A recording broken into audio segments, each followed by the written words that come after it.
Hello, everyone, and welcome to episode 141 of DM Discussions, the podcast for players and DMs alike, where we cover a wide variety of topics to help you with your games. I'm your host, Ryan Reeder, and with me, as always, is my good buddy, Ben Bumhopper. How are you doing tonight, Ben? I am, you know what, I'm going to say it just because it's happened a few times pre-show, but I am going to fight not to yawn, just like I know you're doing the same. And we're going to see how we get through this. Whew. I mean, just by saying that, you almost did, didn't you? That's a great warning to our wonderful listeners, because sometimes life happens and sometimes we don't get enough sleep. Sometimes our bodies are just like, you should sleep more. But sometimes there's also a podcast episode that we want to record. Yeah, it's and important. These things conflict with each other. Yeah, and so just to get out of the way, we're not fight through it. We're not bored of what we're going to talk about or of each other. We're both just exhausted. Oh, you just did one too. Okay, but no, I'm fine. It was that just a deep breath? Oh, okay. Yep. Okay, sure. Yeah, sure. We're just that. You know what? I'm not even going to say that because that just sounds weird. Anyways, this might be a very giggly episode. Yeah, we'll be good. We'll be fine. We're gonna get through it, and you know what, dear listeners, we're gonna bring you along through it, whatever this turns out to be. Fine. It's cool. Got this. Yeah, you got this. We do have some really fun stuff, interesting stuff to talk about today. I wanted to start with a little bit of news. Obviously, we've got some Unearthed Arcana that just came out that we're going to talk about here shortly. But the other big kind of elephant in the room thing that I wanted to mention, just because it is adjacent, and I'm sure there's a lot of crossover with people who listen to us as well.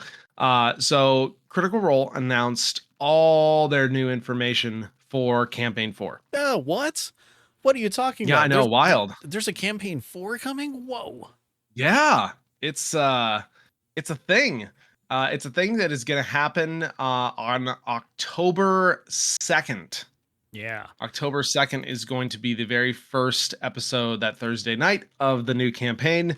For those who haven't heard, Brennan Lee Mulligan is going to be GMing the campaign for all 8 originals are going to be playing, including Matt as a player character, which honestly I'm very excited to see, and I'm very happy for him. Yeah, me too. Because he doesn't get to play that much, and it's always been very fun.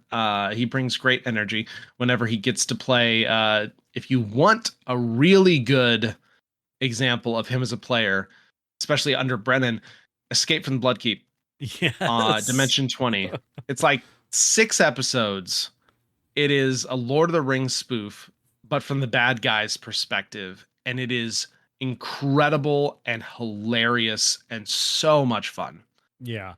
So. I'm working on trying to catch up to Critical Role right now. And I got to a point where, because I had skipped some of the EXU stuff, and I got to a point where they're referring to that because Abria actually came on in a non-EXU episode to DM. I'm like, oh, I have no idea what happened. Okay, let's find those episodes. So because I think they did like 3 miniseries. Yeah, so she did her original one, and then the Kaimal one, which is the one that I needed to go back and listen to, which was a ton of fun.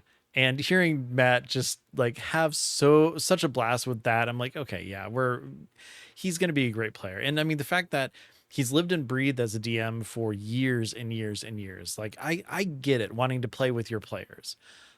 Whenever, we do, or I go to our local game store and we do like a one shot and stuff, like I love playing with Nevermore.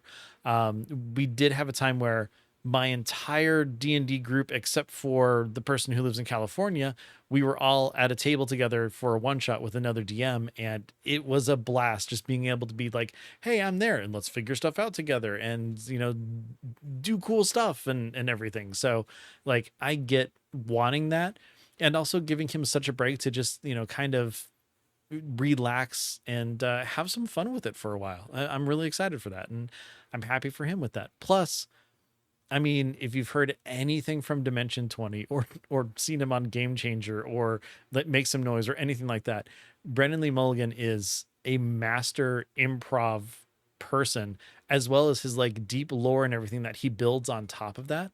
So having this, I'm sure it's probably a very well storied world already to him, but at the same time one that can change in an instant and do and be whatever he needs, because he has that ability to just kind of change things and work things on the fly and make it so much more than it is, especially in other people's hands, I think. So I'm really excited to see him working with some of the best creative players that we've seen in a TTRPG actual play, and just kind of having all the old stars and then some of the new ones that are coming in too. Yes. So joining the OG8, we have Luis Carrazzo, Robbie Damon, Bria Iyengar, Whitney Moore, and Alexander Ward. Many of those are very familiar to me just from around the tabletop RPG community. Luis did the first Calamity as, I think it was Xerxes. Just, oh my God, phenomenal! He's one of my favorites. He's also almost carried that entire series. Yeah, he's absolutely incredible. Some of just the scenes he had with Brennan specifically were just still one of my favorite pieces of media. Just the Calamity. Yes. He also played Nines on Vampire the Masquerade, LA by Night, which is also a series I loved. Obviously, Robbie and Abria have been around the Critical Role stuff as well for quite a bit now. Alexander Ward is another very tabletop RPG community. He was also LA by Night, New York by Night. He's very big Vampire the Masquerade. He was in EXU Divergence. He did one of the Candela Obscura little minis that they did as well. Very, very good player. And then Whitney Moore is actually the one I know the least about. Yeah, same here. Yeah. But she has been around.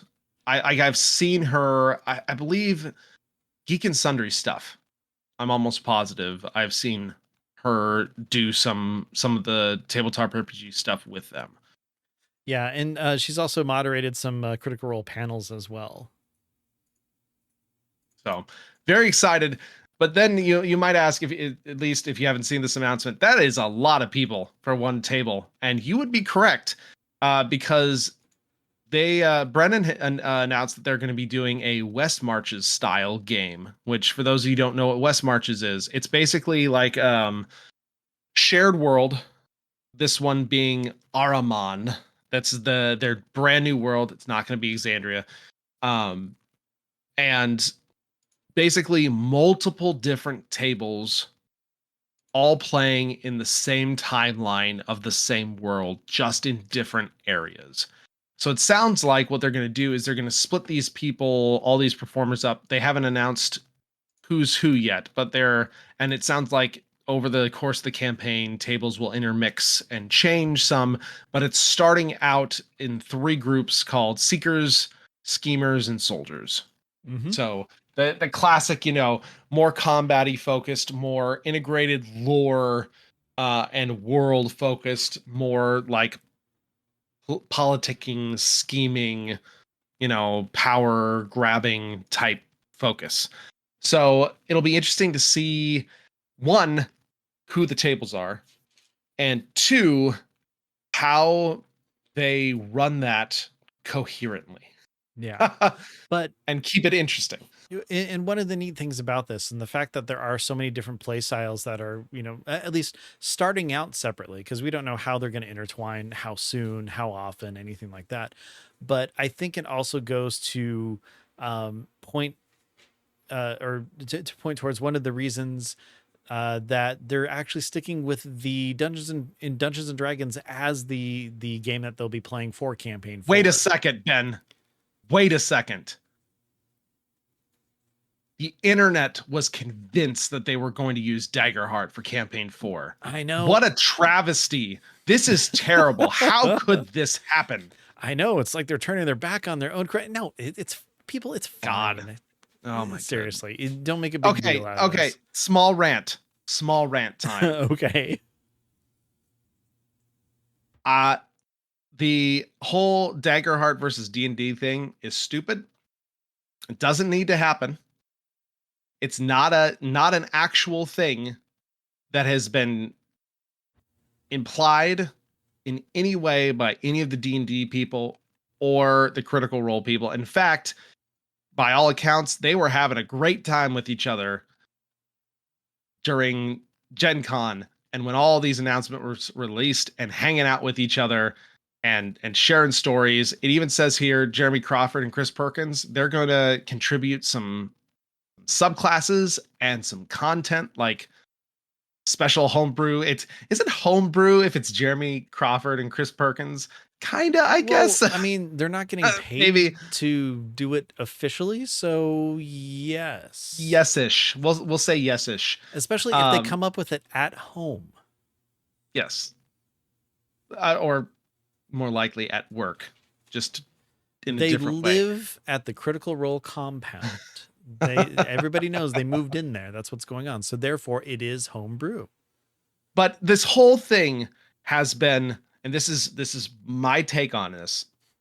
Because I have had to live through the stupid YouTube clickbait thumbnails now for months, and I absolutely hate it. I know you got to make your money, people. This is why I'm glad we get to do what we do, because we don't give a crap about money or sponsorships or this thing like making a dime. Heck, we don't even care if people listen. We just do this for fun. Yeah. But that being said, this has been something entirely internet started. There was never any indication that there was some big thing. Honestly, these things take so long to put together. It's likely that this decision was made before Daggerheart was even released. Mm-hmm. Like that's how long it takes to plan something of this magnitude that they are at now.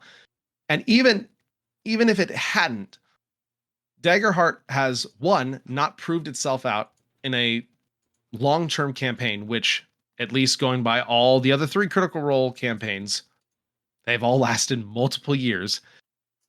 Number 2, Daggerheart just came out and is not super content rich. Obviously, they announced a bunch of stuff, so more content is coming.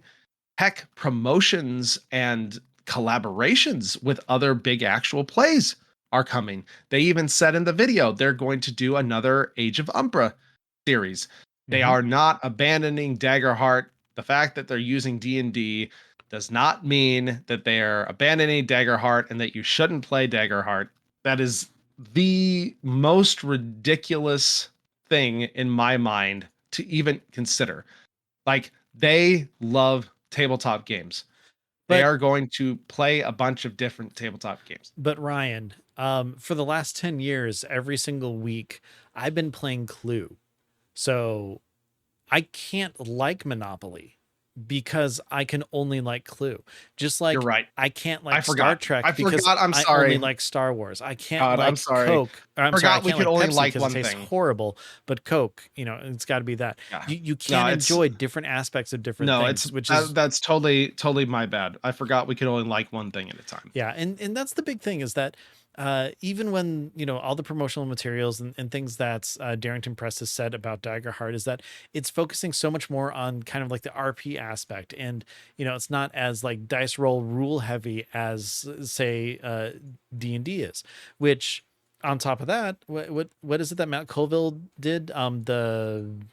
Draw Steel. Yeah, Draw Steel. That is so much more of like the fighting strategy version. So combat. There's different levels of gameplay. There's different types of gameplay in all of these different games. And the idea is you find the one that you like, but you know what? Still be cool with other ones. There's no end all be all to any of this. I run 5th edition, and it's one I'm very familiar with, I'm comfortable with, and I actually like the rule set, so I go with it. Am I going to try Daggerheart at some point? Probably. But it is most likely going to be, definitely more of a one-shot kind of figure out the system and stuff before I really go for it. Or if, say I'm watching like actual plays for it and it doesn't really appeal to me, I'm not going to play it. It's okay. It doesn't mean that it's horrible or bad or that D&D's better. It's just they're different things. It's just like the idea that, rising tide raises every ship as opposed to, having to choose one or the other and fight. This isn't the console wars from like the 90s. We don't need stuff like this. Yeah, it's like the image of cookies, where it's just like, people are only, I have so many cookies and we're gonna run out of cookies. No, the Critical Role people just baked a whole new batch of cookies, and now there are more cookies to give out. Yeah, and if you don't like the oatmeal raisin, that's fine. You don't need to have that. Other people will like it and pick those up. Yeah. But they are making a change. This is not going to just be D&D. They're actually going to be updating to the 2024 edition of D&D, which I actually think is really smart because a lot of the 2024 mechanics actually give player characters a lot more they can do on their turn, which is only going to be a good thing, and that makes for more interesting turns for players, for the DM, and it makes for watching a little more interesting too. So it's exciting that they're going to do that. On top of that too, if you have Jeremy Crawford and Chris Perkins working for you, maybe do the game system that they made that's an update to the one you were previously playing. Yeah, they have literal skin in the game. They have the literal designers of 2024 working for them now. So like it's a thing. And Brennan has actually talked a little bit about D&D and why he likes to use D&D for a lot of his stuff in interviews before. And one of the things he says is, I'm really good at the story part. The story part comes naturally to me. It's the combat side that always I need help with. And I like D&D because it has all the rules I need set down mechanically to do that. And I can worry about the story. Yeah, I completely agree with that. But on top of that too, it's flexible enough that if you need to change something around or do something with it, you can. So you have that really good framework to begin with.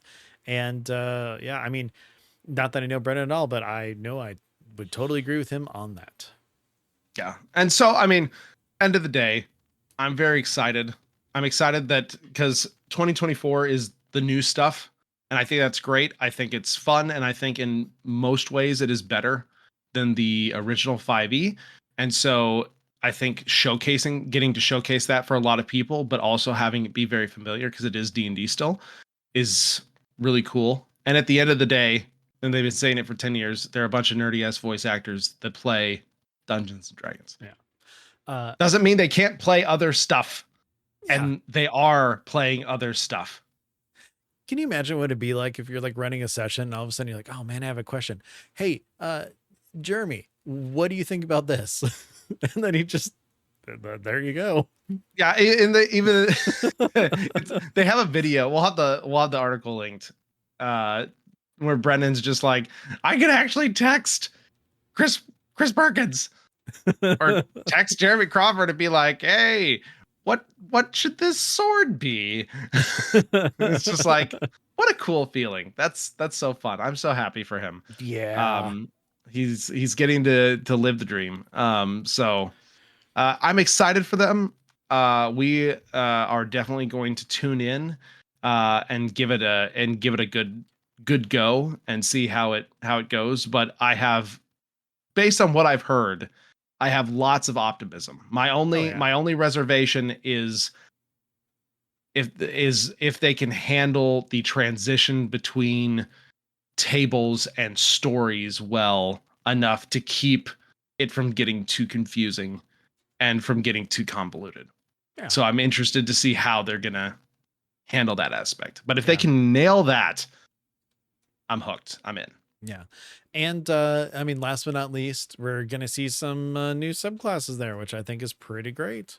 Some custom stuff that I'm sure will be published by Wizards of the Coast at some point, because that's how things work these days. And a lot of stuff's coming to D&D Beyond.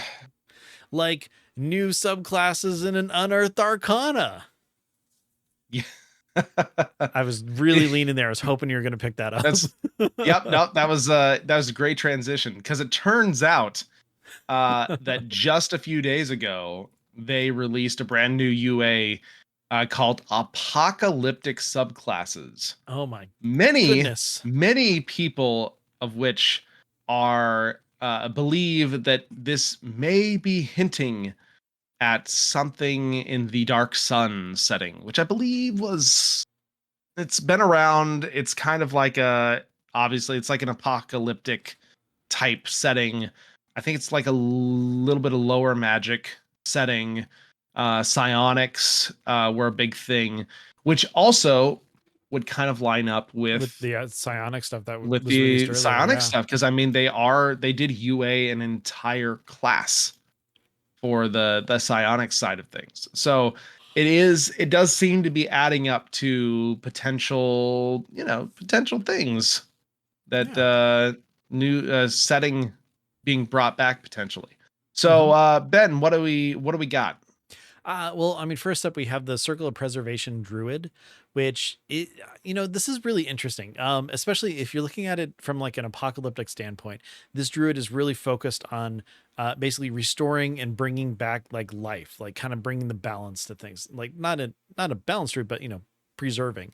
One of the cool things about it that I've actually really thought was neat is the fact that you're essentially like casting this zone of preservation where it's called preserved land specifically. So like your player other players can come through there, get healed.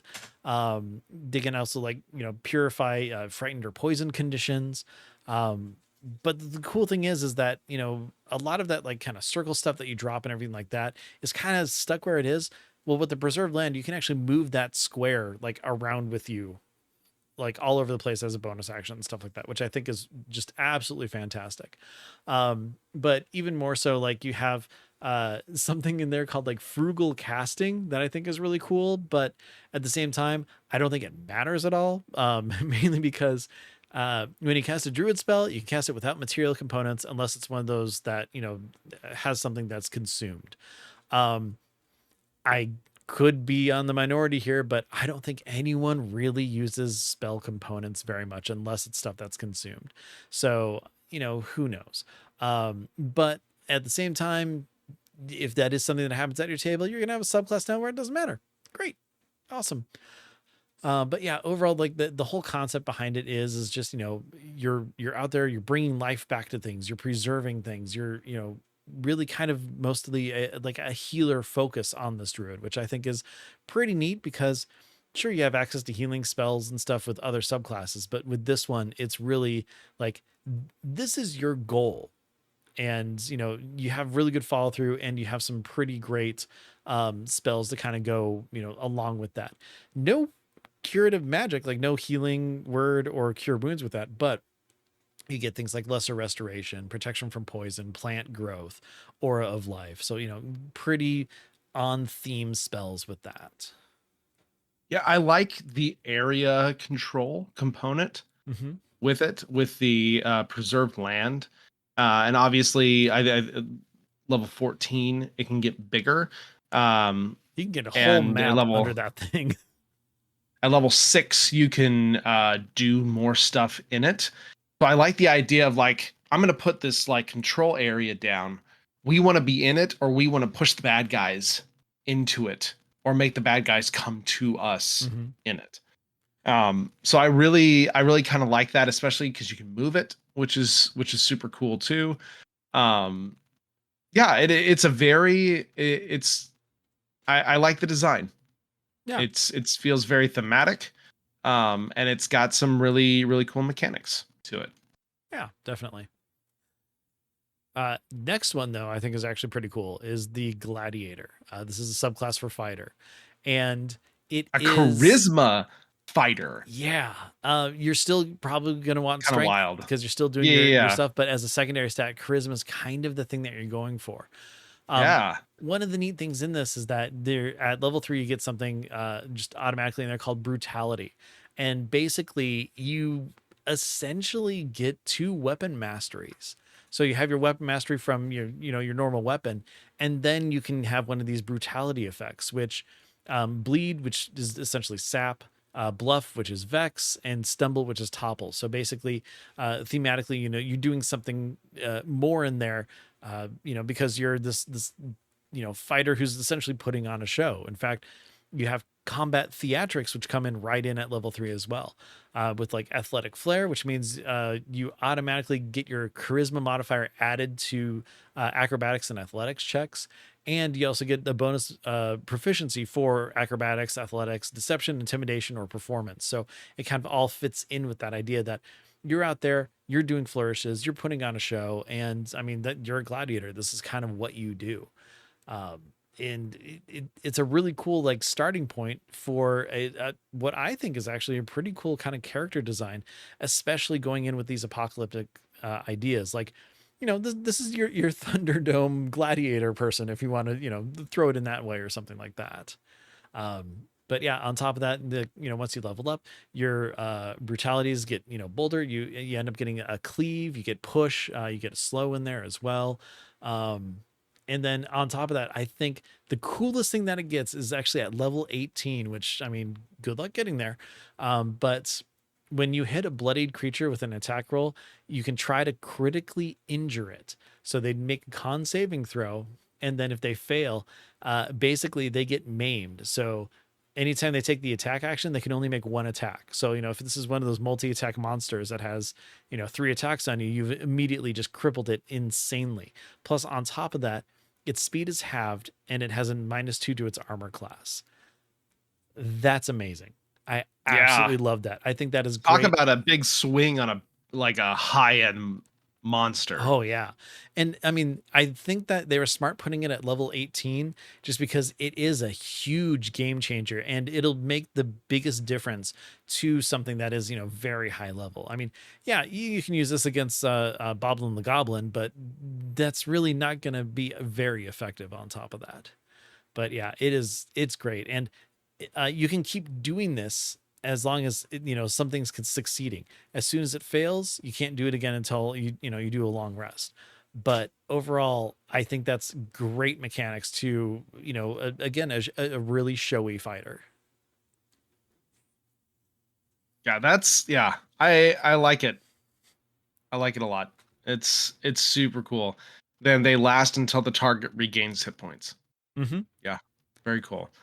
Yeah, I like this. This is a fighter on steroids in a lot of ways, making really good use of the new weapon mastery mechanics to mix and match and be able to use multiple of them at the same time, which is really cool. More uses for your reaction, which is awesome. Yeah, this is a fighter that has a lot to do and can have a big effect when they do it. Mm-hmm. Yeah, definitely. So yeah, very, very thematic. I like it a lot. Then we have the Defiled Sorcerer. And this is basically your necromancer of sorcerers, essentially. All about stealing life or using your own life to damage or cause extra things. So essentially what you get, level 3, you get this Defile and Empower. And it basically allows you to use your hit dice as extra damage, or potentially draw on a monster's hit dice for extra damage as well. So I which I really like, because there's not a whole lot of mechanics that use hit dice. Hit dice probably don't get used that much. Yeah. Outside of short resting, especially for like monsters and adversaries and stuff, like they never use hit dice. No. And so mechanics that use them, especially this, I think is a very thematic way to use them as well, is really, really cool, and just gives you something to use, that extra resource pool you have that is not often used. Mm-hmm. Yeah, definitely. On on top of that, besides pulling, potential hit dice from other people, you do have like this aura about you that, they have to be in order to be able to do that.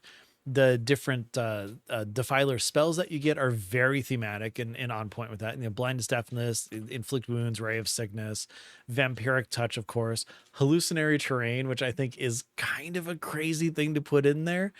Tricking someone into the wrong type of terrain so that they injure themselves or something, so you can like suck the life out of them, I think is pretty great. On top of that, you get this really cool thing is that you get Defiler's Ward. And when you use a bonus action to transform sorcery points into a spell slot, you get like this protective web that's you're able to get like temporary hit points from, which I think is pretty great. Basically, damage dealt by your sorcerer spells later on, you get the Strengthened Rot, which basically means that things that or that monsters will ignore resistances to necrotic and poison damage. So anytime they put that in there, I think that is absolutely great, because there's nothing like building a character around, certain types of damage or whatever, and then being pretty much neutered throughout an entire fight because they just happen to be resistant or immune to that damage. There is a lot of stuff that is poison resistant. Mm-hmm. Yeah. I mean, like, I'll say this as a fire mage in World of Warcraft. First time I went into shoot, I don't remember what that place is called. The place with all the fire and stuff. Molten Core. First time I went to Molten Core, no one told me that being a fire mage would be bad. So I went in there and couldn't do a darn thing. Granted, we were way over leveled for it, so, didn't matter too much, but I was just tagging along and it felt bad. I don't want to do that in D&D.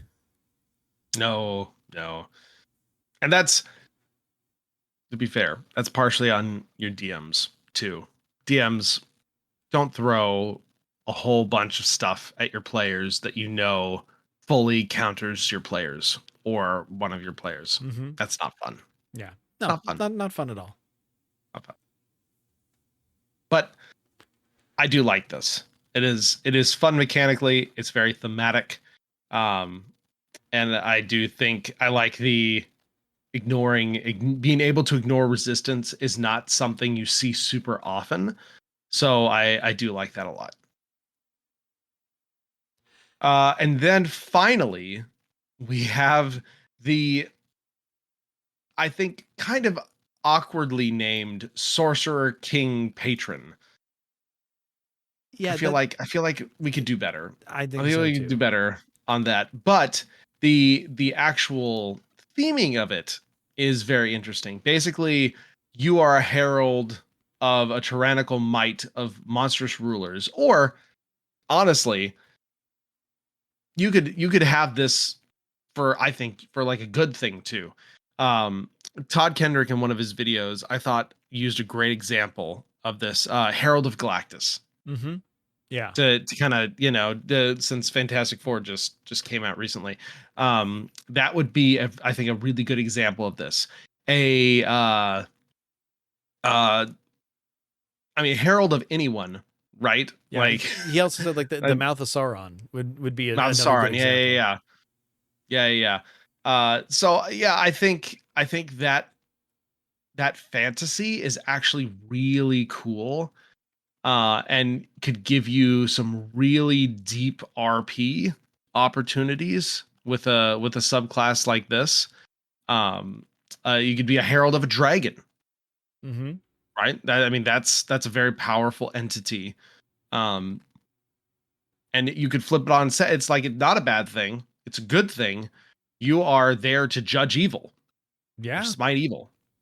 Right? Yeah. I mean, have some sort of like celestial being or something. Like, it doesn't have to be a god. It could be, some random planetar who is, kind of trying to dole out justice of what they believe and stuff, in their own term or world or something along those lines.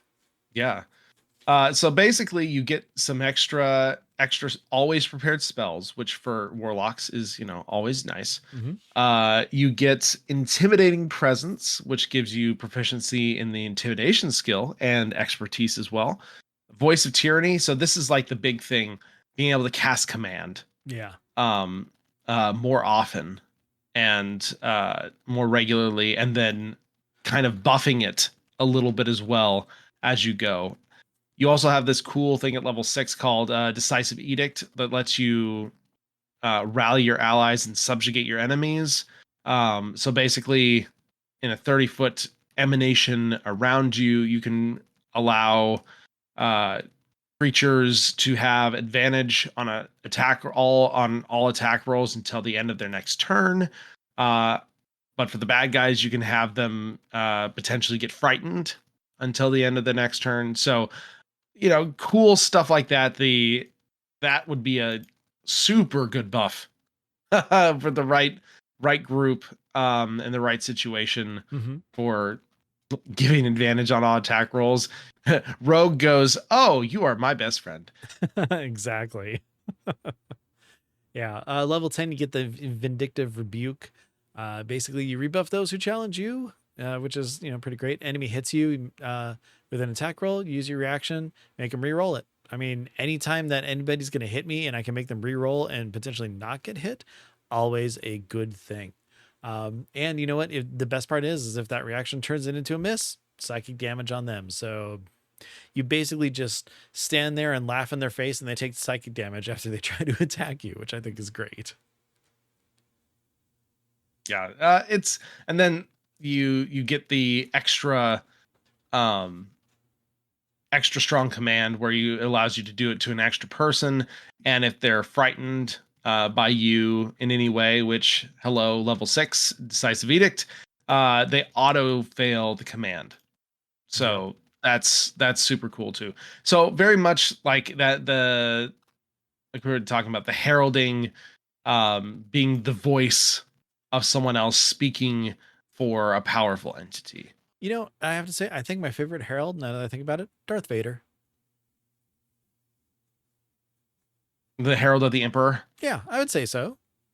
Yeah, I could see that. Yeah, there we go. I can see that. I know what I'm playing next. I'm going to be a Darth Vader patron. Or Darth Vader Sorcerer King patron. There we go. But yeah, overall, we'll have the links to the designer insights that they posted on D&D Beyond. And we'll have a link to the Unearthed Arcana on the show notes on dndiscussions.com. But overall, seems relatively interesting, very thematic subclasses that seem like they have a great foundation. And obviously there'll be the survey for feedback that'll pop up usually within a few weeks of the UA dropping. So be sure to check D&D Beyond for that. But seems like a pretty solid start. Yeah, I'm excited, especially if this falls in with all those psionic subclasses. I love the idea of mixing it all together. Yeah, it could be if it is a Dark Sun book that comes with a new class and a bunch of subclasses and such. It seems like it could be a very content-rich campaign, or not campaign, setting book. Mm-hmm.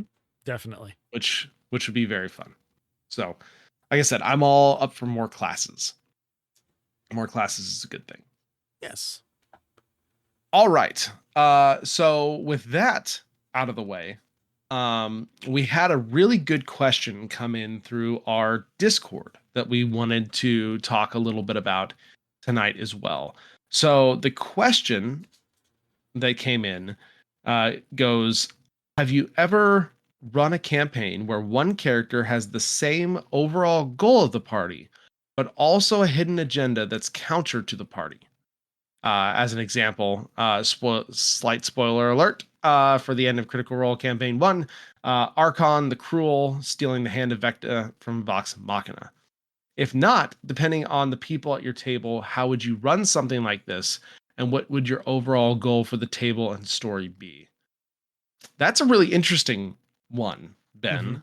What do you think? What do you think about that? Well, to start off, I mean, the best way to put it is that it really depends on how long do you plan on this to happen, and then also the severity of what the hidden agenda is. If it's just something along the lines of like, I'm secretly trying to find this person that, the party's hunting because they're my dad or something like that.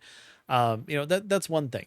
If it's, I want to completely overthrow the party and steal their mansion and throw them all in jail, that's an entirely different issue. So it really kind of comes down to, what is kind of good for everybody overall. Personally, I don't think I would do something that is like so counter that it would like completely negatively affect the rest of the party. I don't think that that's fun. I don't think that's fair. I don't think that anything like that should actually like happen unless everybody goes into it knowing, like, you talk to everybody during character creation or session 0 and say, one of you is the mole, your characters don't know this, like maybe have that aspect towards it. It could possibly happen, but I don't think that that would work for like a very long-term campaign. It would be something maybe like, I don't know, 10 sessions or something, so that, you can kind of work through things, have things happen, have them be super suspicious of each other and stuff until finally either the mole's caught or they succeed with their plan. Like, if everybody is aware going into it, I think that works. Or something along the lines of like the Clue movie, where everybody kind of comes into it and like they have the same end goal. However, they each have their own individual goals. So again, if you play it that way, where everybody has something, slightly counter to what they're trying to do, I think it can work. Other than that, I would not recommend it because that's how you can ruin friendships. I will say though, to just answer the first part of the question, I did kind of run something where one of my players had something that was counter to what the rest of the group did. And it was very early on in the campaign, and my warlock had instructions to find these relics that the rest of the group, didn't know was happening. And he found one of them, and then we ended up he had to leave the campaign and everything. So they eventually found out. It wasn't a bad thing, but it was just this extra thing that he was told that he kind of had to do and had to find and get. And as it played out, it wasn't something that was actually going to be ruining anything for the rest of the players, but it was like this artifact that his patron specifically told him to get. They were on the hunt for all of them. They didn't know he had one of them already, and that's kind of where it ended up by the time he left the campaign. No one seemed upset, which was good. But yeah, overall, I would have liked to see that story play out more. I'm a bit bummed that he had to leave. Yeah, that's I think that's a really good example. And I was gonna say I also actually have an example from a campaign I ran that it didn't. I don't know if I planned it specifically, but it kind of morphed into it. Where early-ish on in the campaign, our ranger found what was essentially a sentient cursed weapon that had a very powerful entity locked inside, and then started taking some levels of warlock, kind of as that and using that as the patron. So basically, the bow would give, or the patron inside, locked inside the bow, would give the player character more power as they killed more things, and it basically consumed their souls when it dealt the killing blow. And so, in some ways, and the party was somewhat privy to what was going on, or they kind of got suspicious and whatnot.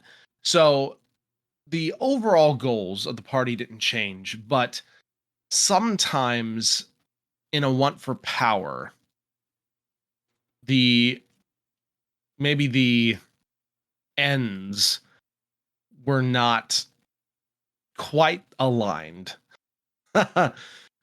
between the party and this particular character. But it was never to the point that it caused too much issue. Yeah.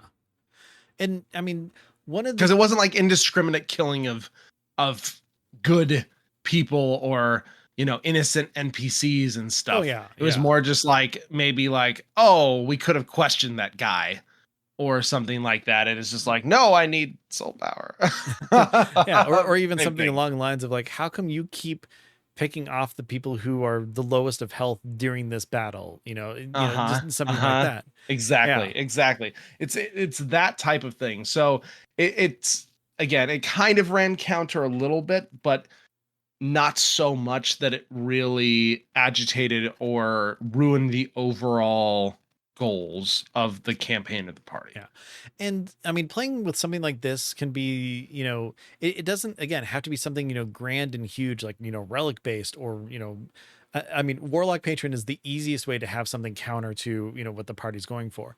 But it could be something as, very simple as the Rogue and the Paladin in the group have very different ideals. And the Rogue is perfectly fine with breaking and entering somewhere where the Paladin is like, no. So does that mean that in the middle of the night we have the rogue, kind of go off on their own and do the thing that they know has to be done so that they can like save the world, as opposed to, discussing it in a committee and then knocking on the door the next morning and trying to explain to the person that we need the hat of disguise that you have because it's the only way that we can A and B and C and D. Whereas the rogue will just, go and take it and, hope they roll well and stuff.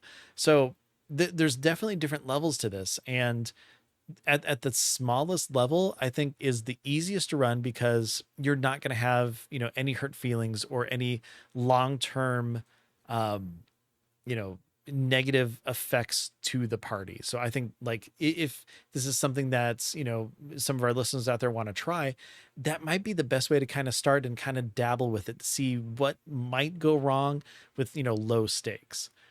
After that, that's when you can really start kind of playing with it, looking into it. And, gosh, the best thing to do if you want to, dabble into counter goals versus the party is just look into backstories and see what could potentially happen there. I don't know how many like, random YouTube shorts or Instagram reels or whatever have popped up where people say like, the role playing out, and then they find out that the dragonborn who came and killed their family was the same one who was the adopted father of this other character in the group, and like all this other stuff that could kind of like be tied together just based off the backstories. And you can add some drama and some really interesting storytelling in instances like that where you're hunting this person down because they killed your family, whereas the other person is hunting them down because it's their dad and they're trying to save them from the thieves guild who has them hostage or something. There's different ways that you can kind of play around in that way, which could be a lot of fun. Yeah, I think at the end of the day, it's something where it's just like, I think one, it could be very fun in a one shot / short campaign based setting, especially one where uh expectations are set at the beginning. Um, there is a +5 to hit Oh my god, arc it's so good. that was run by Jeff that you can find. I got to play an Illrigger. That was so much fun. I highly recommend. I think that's a great example of this in short form. I don't Yeah. want to spoil anything if you haven't listened to it, Basically, but we all played evil characters to begin with. Like that's just yeah. all you need to know. Yeah, so that there was some expectation that shenanigans could happen because we are bad guys. And that is just more of the expectation when that happens. Um, if you do plan on doing it at a longer form campaign, one, make sure you know your players well. Make sure to set expectations at the outset. And while you don't have to do this, I would recommend making it something that is good for the story, but will not be game breaking, if that makes sense. Yeah. Right. I like that it could cause some, quote unquote, in game conflict, but not necessarily something that would derail a campaign. So there's definitely ways you can work around that, ways to make it interesting. But at the end of the day, know your players, know the tolerances. Don't do it if it's like a bunch of fresh-faced people who are just wanting to start, who don't know each other and are wanting to start a longer term campaign. But it can be a very fun, interesting hook for a one shot or a short series as well. I think was that one shot from +5. That was based off of a Candlekeep. Yes, it was. I think it was a 5-shot. Okay, I think it was a 5-shot. 3, 4, 5. Okay, yeah, 5-episode. Yeah. So, welcome to Candlekeep: A Curious Tale, Part 1. It dropped on July 10th of 2021. Yeah, that is one of my favorite +5 things. Yeah, that I think so we much did. fun. So, highly recommend checking that one out if you want an example of this type of what this question is kind of referring to and asking. Mm-hmm. Yeah, definitely. I think that it's a very good way to go with that. I'll have a link to the first episode in the show notes, just on our Libsyn site for that. But I mean, you can find that wherever podcasts or wherever you listen to podcasts. So it's July 10th, 2021, called "Welcome to Candlekeep: A Curious Tale, Part 1." Awesome. Well, thank you for the question. It's a very good question. And it's something that can be very good when handled well. Mm-hmm. So, and can definitely totally backfire and blow up in your face if not handled well. Yes. So basically, figure out if it's right for your group. Figure out if it's worth it to attempt. And then be careful and have fun with it. Yeah, because there are definitely ways it can be very fun. Okay, so before we drop down to our community content, I wanted to kind of shout out. This is another really big, because we were talking about this from the news article in the last episode. The new director of Wizards, like partnerships, content, whatever. Well, just recently, a very big one dropped. Ghostfire Gaming, which is one of the fairly large 5e publishers, third-party publishers, has a large scale world like campaign setting called Grim Hollow.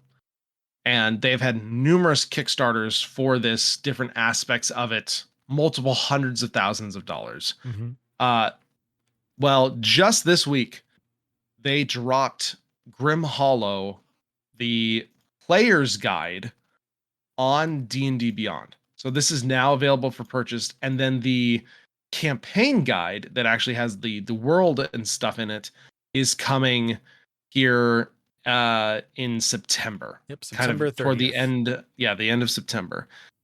So it is a huge, it's kind of like a grimdark campaign setting.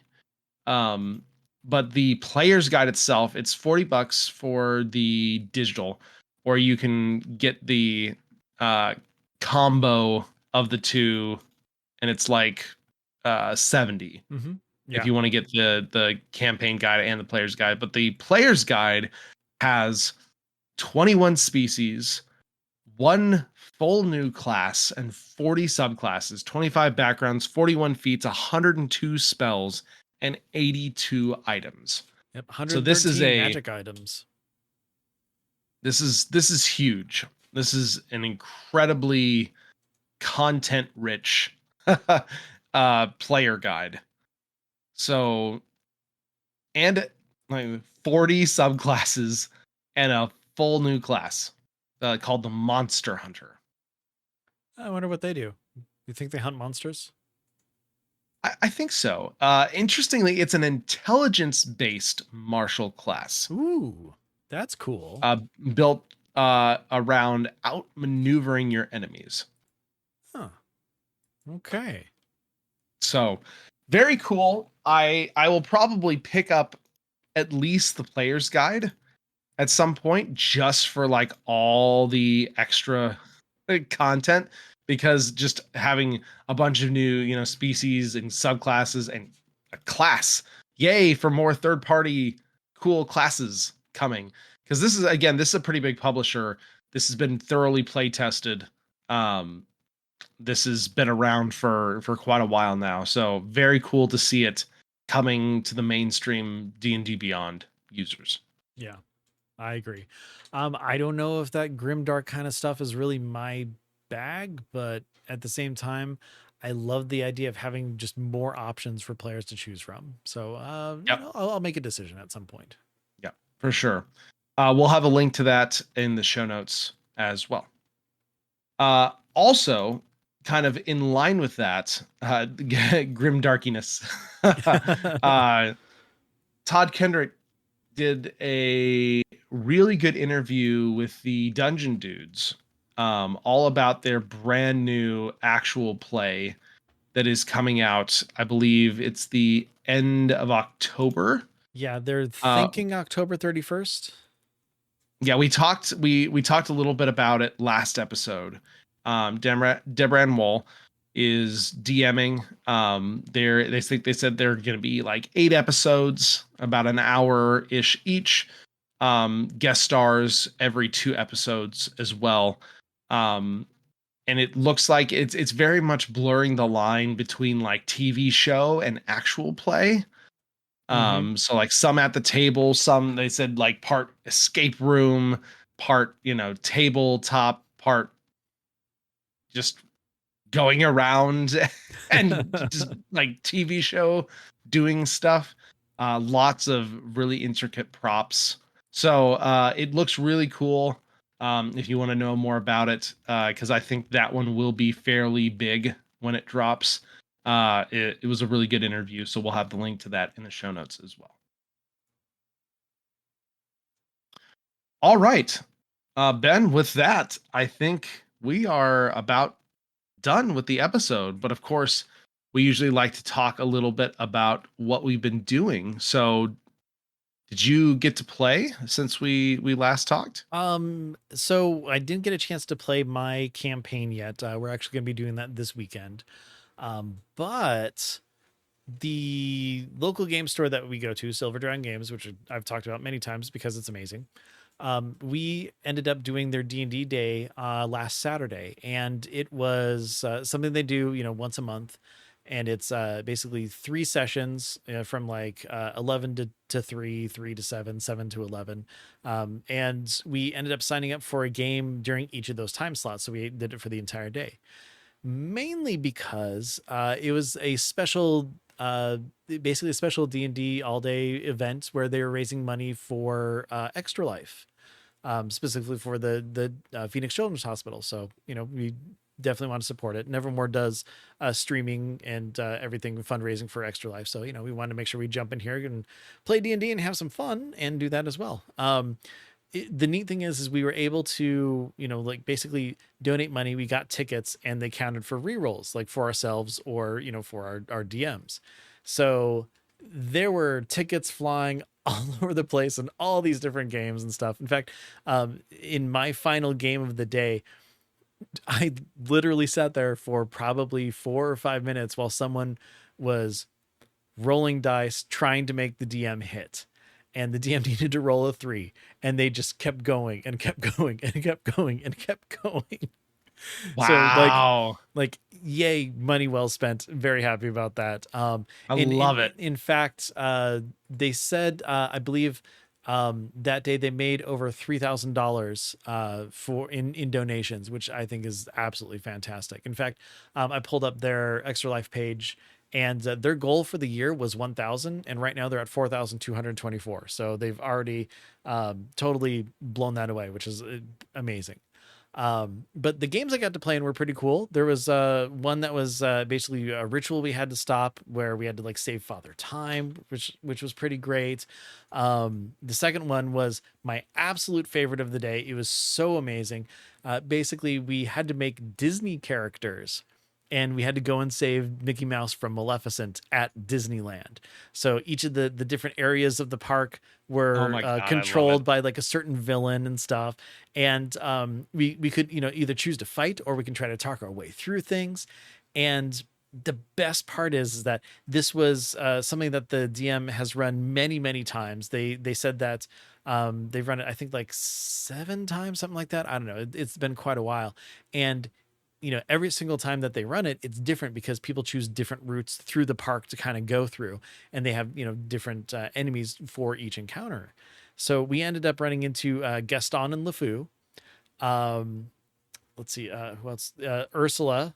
We ended up talking to Hades, and then we ended up against Maleficent, and it was a blast.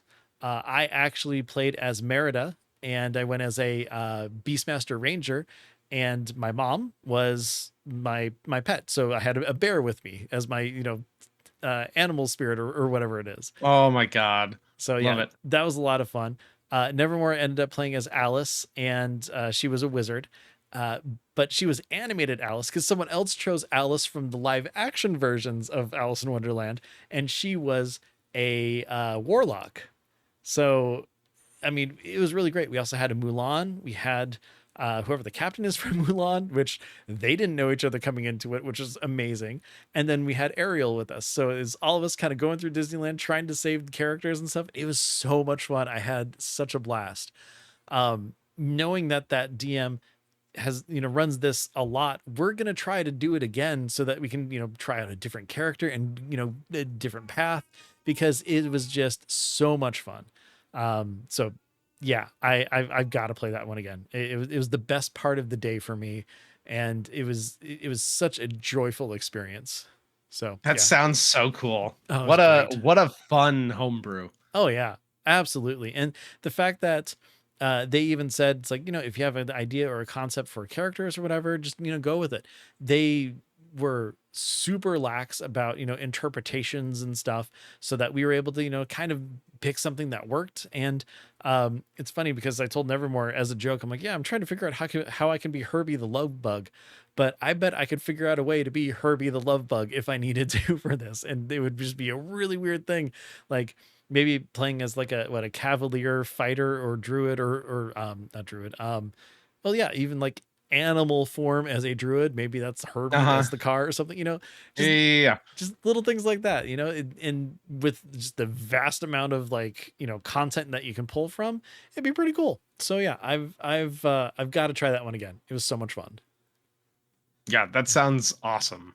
What a fun day. But yeah, I mean, we had a ton of fun with it. I'm gonna go ahead and put the link to the Extra Life page for Silver Dragon Games. If you feel like donating, you don't have to, obviously, but it's for a good cause. I always try to hype it up whenever I participate in anything with it. So the link will be in the show notes. Extra Life's a great cause. Yeah. So anyways, with that though, Ryan, did you get a chance to play? I know that's I lied. I know you got a chance to play because I got to see Yeah. some pictures, and I got to hear about what happened. Yeah, so we are off hiatus with my main campaign 4, actually. It's also campaign 4. I got there first, Critical Role. Oh, you beat them. I guess they can't play now. Yeah, so we picked up right where we left off, which was absolutely wild situation. They had just, beaten one of these big bads kind of and had killed him, and they were essentially under this temple. They had stopped the summoning circle and stopped giants from being able to come in and invade.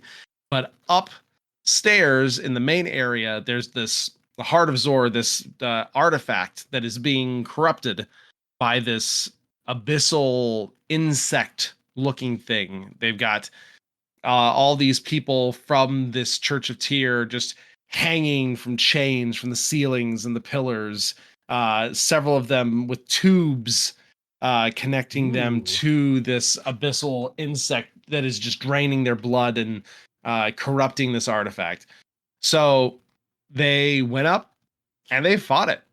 And it was that was most of the session, was this massive fight trying to take this thing out. And interestingly, I ended up having a really big like brain explosion and rewrote the entire encounter like 2 hours before I I actually did it. Oh, wow. Because originally I was going to have basically just the insect, and the insect was going to spawn these like blood clones of some of the characters. And then the characters were going to kind of fight themselves and the thing, which that's cool. That's kind of neat. That's fun. But I was like, I feel like I could make this better. I feel like I can make this more interesting. So I basically kind of rewrote it. And what I did essentially was this abyssal insect, its first action, the only action it did. And I based it off of it like a reskinned Casme, which has only a single attack, but it is nasty. Ooh. It's like 4d6 piercing damage, and then another like 66 piercing damage, and then another 4d6 necrotic damage, of which the necrotic damage lowers your max health. Oh, dang. By the amount of necrotic damage. So it's only got one attack, but that one attack, if it hits, is nasty. Yeah. Real nasty.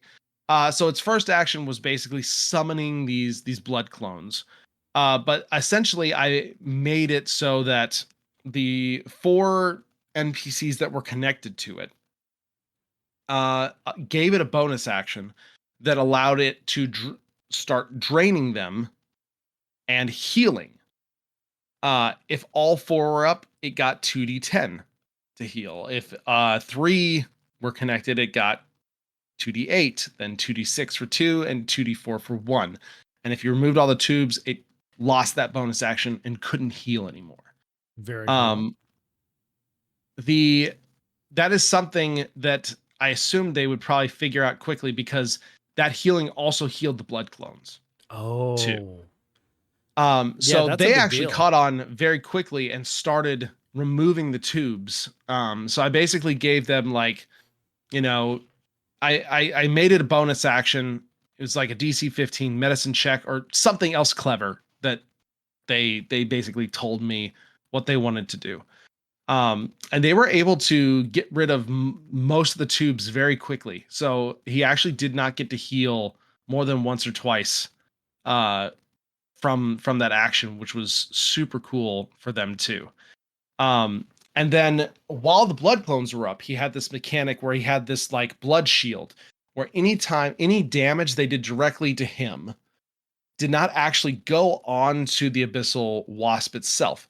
It redirected and split that damage between all the blood clones that were up. So if someone did 10 damage to the wasp, each of the clones would take 3 damage, essentially. Not bad. And so it was kind of cool because they kind of figured that out, and they're just like, oh, we're not able to damage this dude directly, but I'm describing how, it's basically hitting this blood type barrier and then seeing it redirect and slowly like disfigure and melt these blood clones as they got more injured as they went along. So essentially, once a blood clone was killed, I had a little 1d4 table, because with each blood clone they killed, that helped partially cleanse this artifact.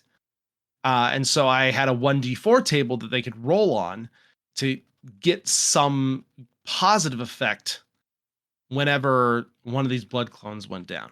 So like, heal all party members 2d12, damage all enemies for 2d8, advantage for the party for everything for their next turn, disadvantage for enemies for everything for their next turn. And whenever they killed one of the blood clones, whoever's blood clone it was, I let them roll that dice. And then the idea was, once all the blood clones were defeated, the actual abyssal insect suffered 2d12 damage rolled by the players, lost the blood shield, and then could be killed directly. Gotcha. Okay. So it added so many different elements to the fight and made the fight so much more interesting than it would have been if I had just had, here's the thing, and then here's these clones of the characters. So it ended up working out really, really well. It was a lot of fun. Some people definitely went down a few times. No one fully died, but our poor wizard rogue multi-class got hit a few times.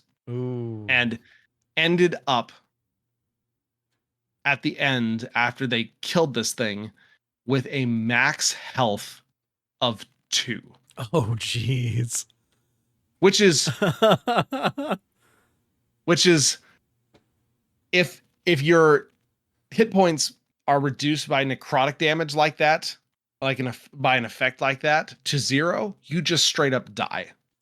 Yeah, because there's no so he was back. 2 hit points reduced from dying, and technically right now he is 4 damage away from instant death, because if you do double the hit points, the hit on an attack. So if say someone had like 10 30, hit points, yeah, and then you did 20 damage, that would be doing 10 of their hit points and then doubling that again.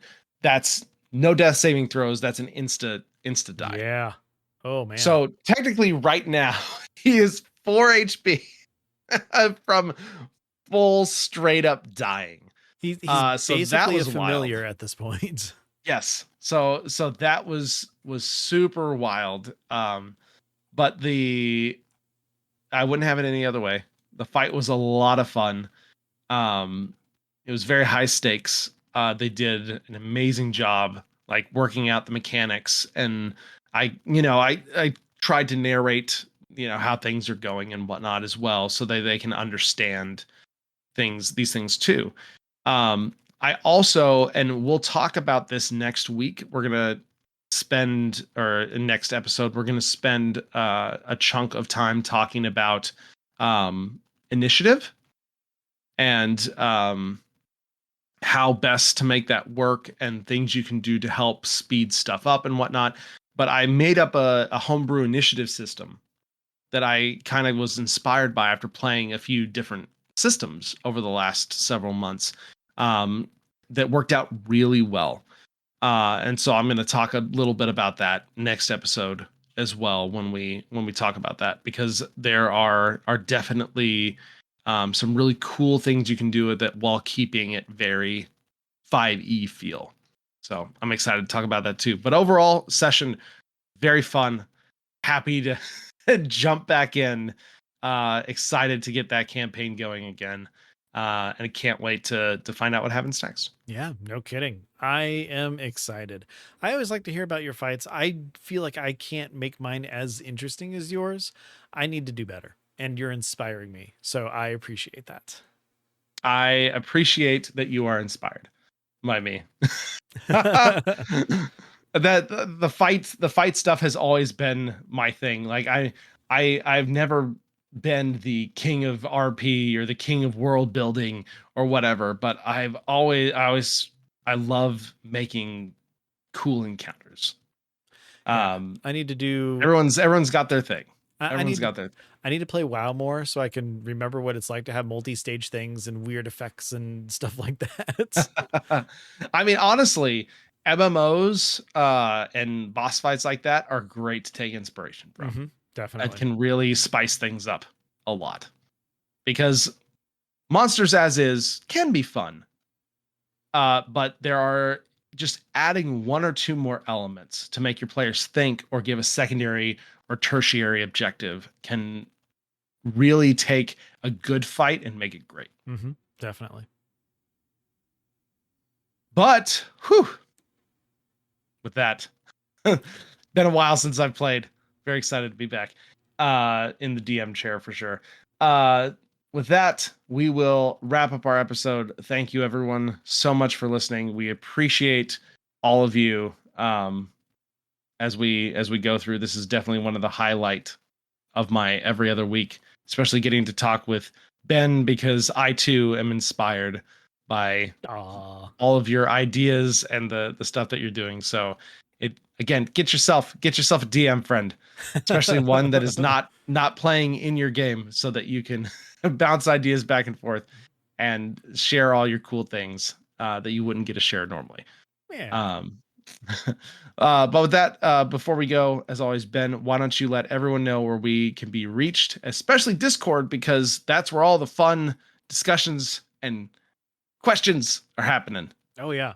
Great place. In fact, we're still getting new people all the time. So definitely check that out, because there's going to be a link in our show notes on dndiscussions.com. You can find our Discord link there. Jump in, be good to everybody in the Discord, and join the conversation. We have people asking questions, thoughts, opinions, especially show questions. We love getting them here because you know what? Ryan and I don't talk about them beforehand until we actually get on the show. So, we'll talk with you about it a little bit, but we get more in depth here and bounce ideas off each other. So it's a lot of fun there. But yeah, if you want to comment about things that you've heard on the show, if you want to tell us about your campaigns, things like that, we love to hear you on Discord. Which you can find, again, a link on dndiscussions.com, which has every single episode we have ever done, as well as links to our Blue Sky accounts. So if you're looking for the show on Blue Sky, you can find it. It is at DN Discussions. If you're looking for Ryan, he is at TBK Zord. And if you're looking for me, I am at Ben Bumhofer. Now, if you're sitting there thinking, well, gosh, I have social anxiety, I don't want to reach out, I don't want people to know what I said or who I am, you know what? That's perfectly fine. And I completely understand. And you don't have to reach out on Discord. You don't have to reach out on Blue Sky. You could send us an email. Send those to dndiscussions@gmail.com is a much more private way to talk to us. You're only going to be hearing from me and Ryan. If you have a question or something that you want asked, but don't want your name attached or anything like that, email's a great way to do that. You can always do that. Just make sure you mention, hey, don't mention my name, and we won't. Simple as that. But seriously, we love hearing from you, all of you, whether it's questions, comments, stuff that's happening in your games, ideas you have. I mean, we really want to have our community be a place where everybody can just talk, be excited about gaming, sharing ideas, and just really, again, lifting everybody up. The only way I can be better is by learning and by trying and, by talking. So that's what we do. Longer tables. Yes, definitely. Speaking of listening to things, we mentioned +5 to hit earlier. Like I said, we'll have a link to those specific episodes about, contrary goals. But if you want to listen to the newest campaign, which is campaign 3 on that, I think episode 5 or 6 just released last week sometime. So definitely check that out. That is going to be +5 to hit, which you can find that on, again, any of those podcast players of your choice. I'm playing in the current campaign. I'm playing a barbarian, which is new to me, and I really like him. I think he's cool. But anyways, this show, again, DN Discussions, you can find on dndiscussions.com, all our socials, blah, blah, blah. I already said all that stuff. You don't need to hear it again. But with that, Ryan, thank you very much for joining me this week. It is always such a pleasure talking to you, and I love hearing about your games, and it's getting inspiration, so thank you so much. In fact, I'm going to click that inspiration box because I have it for my next session. So I'm looking forward to doing that. And with that, everybody, make sure to roll high and be good to each other. Take care, and we'll see you soon. And see, we said it in the right order this week. Yeah. Makes so much more sense. Yeah, totally.